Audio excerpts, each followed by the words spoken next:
Good morning guys! For today's ganap nga po pala ay maaga akong gumising dahil kabilin-bilinan ko kay Mahal, nagisingin niya ako ng maaga at ako ang magluluto ng aming almusal. Wow! Ako na nga po pala yung mga gagamitin ko sa aking pagluluto gaya ng itlog, ham, tsaka yung hotdog. Sinipagan ko talaga ang pagbangon ngayong araw guys kahit na gusto ko pang humimlay dahil gusto ko nga ako ang magluto ng aming aalmusalin.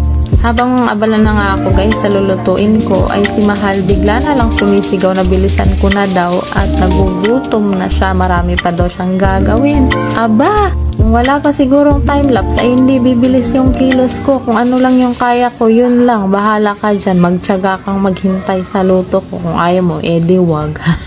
Siya nga pala guys, huwag niyong papansinin niyang nakatikit dyan sa ulo ko at masakit yung ulo ko kagabi. Anong oras na kasi kaming natulog? Sandamakbak ba naman yung labahan namin? At bago pa nga mangisay si Mahal sa gutom, ay binilisan ko na ang pagluto. Sa mga puntong yan guys, ay inumpisan ko nang magluto at nakalimutan ko na palang kailangan ko pang prituhin yung ham tsaka yung itlog bago ko ilunod yung bawang tsaka yung kanin. Ayan, ganyan ang naging itsura. Kakamadali ni Mahal sa akin. Mali na nga ang aking ginagawa. At kahit ganun pa man ay masarap pa rin naman siya at masaya kaming pinagsaluhan ni Mahal ang aming almusal. Thank you Lord. Salamat sa panonood.